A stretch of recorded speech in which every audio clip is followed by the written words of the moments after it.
네, 중기부 말씀드리겠습니다. 올해는 예산 받아서 제일 먼저 좀 항목들 조정하고 지출 구조 조정을 했습니다. 그래서 예산은 전체적으로 1.6조 원이 늘어난 16.8조 원으로 집행이 됐지만 항목들을 조정을 해서 좀 더 크게 쓰이고 성장에 쓰이는 부분들 그리고 소상공인의 회복에 쓰이는 예산들로 키워드를 잡고 집중하고 있습니다.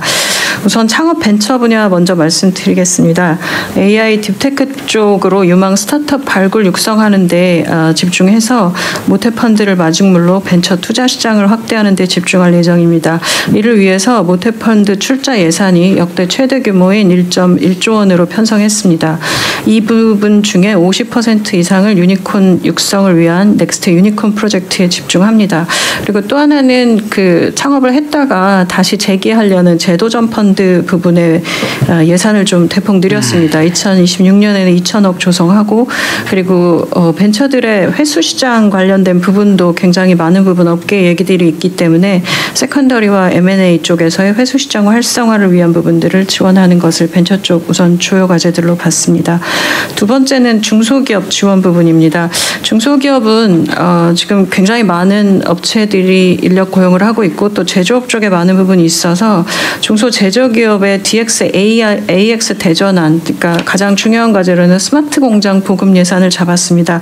스마트 공장 관련해서 변화된 데이터, 그러니까 스마트 공장으로 변화된 업체들을 보면 중소기업인데 생산성이 35% 늘어나고 산재율도 20% 정도 감소합니다. 그래서 이런 부분들을 좀 집중적으로 육성을 하면 중소기업들에 가서 일하기 힘들다. 공장에 대한 그런 인식을 바꿀 수 있는 분위기들이 있습니다. 그래서 스마트 공장 관련된 부분은 산업부랑 협업을 해서 좀 집중적으로 고도화시킬 수 있는 부분에 예산도 많이 투입하고 집중해야 한다고 생각합니다. 그리고 중소기업 R&D 부분도 역대 최대 규모로 2.2조 원 투입했고요. 이 부분은 시장에 바로 나갈 수 있는 상품을 개발하는 쪽에 집중해서 중소기업 경쟁력 높이려고 합니다. 아까 말씀 주셨던 수출 부분이 중소기업 부분에서는 굉장히 중요하다고 보고 있습니다.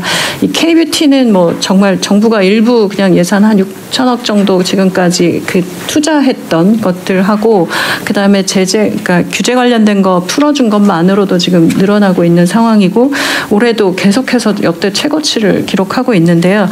이 중에 지금 아까 오전 이제 부총리 주재하셨던 경제장관 회의에서도 잠깐 수출 국 다변화 이야기들이 나왔는데 화장품은 미국보다 EU가 지금 빠르게 늘고 있는 중입니다. 그래서 이 EU 쪽의 각 나라별로 규제 상황들과 업체들이 가장 원하는 건 나라별 규제 상황 그리고 물류 관련된 지원들 관련된 부분들 이런 몇 가지들이 있어서 그리고 소비재 상품들도 좋아지고 있고요.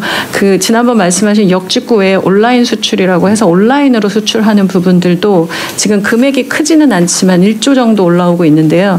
이 부분의 품목들이 화장품, 의류, 그다음에 완구 이런 가벼운 물건들 그리고 작년 같은 경우는 서적도 있습니다. 그래서 이게 항목이 어떤 항목인지를 좀 봐서 관세청하고 좀 세부적인 데이터를 보고 이 중에 상위 기업 중에 일본, 중국, 미국은 저희가 예상할 수 있는 나라들이지만 영국과 네덜란드도 있습니다. 그래서 이런 부분들이 지금 이제 중소기업 부분에서는 집중적으로 EUR 부분에서 봐야 할 거라고 보이고요. 제가 유럽에 3년 동안 있으면서 공관들이 많이 하시는 문화원과의 협력, 문화원에서 영화 상영제 했을 때 외국 분들 오시는 거, 그리고 대사관에서 관련된 K푸드나 K뷰티 관련된 페스티벌 좀 열어주시고, 그리고 막걸리 소개하는 행사 이런 거 크고 작게 많이 하실수록 외국인들이 직접 와서 많이 오시고 그걸 통해 또 국내 여행까지 오시는 이런 부분들도 봤습니다. 그래서 그런 부분들을 좀 같이 관련 부처들이랑 협업해서 중소기업 상품들이 소개되는 판촉 행사 같은 것들을 좀 해보려고 합니다. 소상공인 부분에서는 경영안전 바우처를 좀 집중적으로 예산을 배정을 했습니다.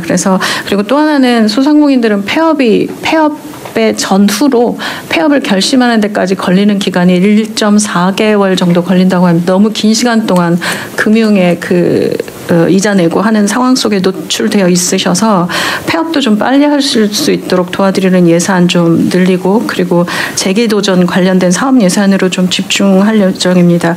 그리고 지금 9월 동행축제 진행 중인데요. 다 보시는 분들 전국에 144개 행사가 열리니까 모두 가셔서 좀 중소상공인들의 물건들 사주시면 좋겠습니다.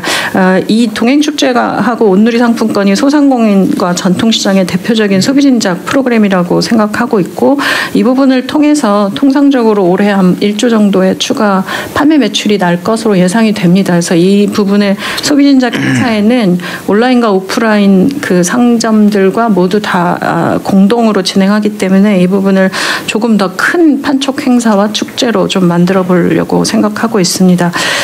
그리고 지역 대표 기업 관련해서는 뭐 계속 말씀들 주셨는데 5국 3특 중심의 지역 창업허브 특히 중소기업은 수도권과 지방으로 보면 50% 정도가 지방의 중소기업들이 위치하고 있습니다. 그래서 이런 부분들에 대해서 어떻게 저희가 지원할 건지는 그 지역시대 위원장님하고도 좀 상의 드리고 그리고 지역 창업허브를 지금 있는 굉장히 많은 시설들이 있는데 이걸 좀 종합적으로 해서 지역 창업허브를 만들어가는 부분들을 집중하는 것이 지역 창업 쪽에서 중기부가 생각하는 부분입니다.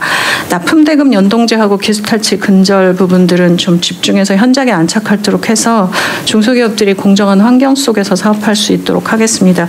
마지막으로는 현장 간담회 통해서 가장 많이 나온 이야기는 중소기업 중기부가 집행하고 있는 많은 지원 사업들이 많지만 잘 모르겠다, 너무 어렵다라는 말씀들이 많으셔서 올해 중기부 자체 내부적으로 가장 중요하게 생각하고 있는 변화 과제는 정책의 전달 차계와 사용자 중심의 용어들 그리고 서류 간소화하는 부분들 그리고 심사 과정에서의 AI 활용 관련된 부분들입니다. 이 부분에 집중해서 소상공인의 부담도 완화하고 내수 활성화하고 중소기업들이 강한 중소기업이 되도록 하는데 집중하겠습니다. 그리고 지금 아직 준비는 못했지만 집중적으로 보고 있는 부분이 1인 사업자의 증가입니다. 1인 사업자가 지금 22년 기준으로 해서 614만까지 올라왔다고 하는데요. 제 1인 사업자들은 사업자인지 고용자인지도 이제 계속 고용부 장관님하고도 말씀드리지만 또 하나는 플랫폼 노동자의 상황이기도 하고 왜 1인 사업자 이렇게 많이 늘고 있는지 2022년의 데이터만 봐도 이래서 이 부분은 좀 더 세부적으로 좀 상의 드리고 본 다음에 세부 안들을 다시 보고 드리고요. 또 한 가지는 지난 주말에 그 소상공인 대회 갔었는데 중소기업도 소상공인도 모두 다 업주분들이 우리가 이제 너무 나이가 들었다. 그래서 60이 넘어가니 이 부분에 대한 승계와 그다음에 M&A 부분 또 소상공인들도 모두 같은 문제 속에 있으신 것 같습니다. 일본이 이 부분에 대해서 굉장히 좀 잘하고 있다는 부분이 있어서 일본 쪽의 관련 부처들과 좀 정책적인 협력 이런 부분들도 생각해 보고 있습니다. 이상 보고 마치겠습니다.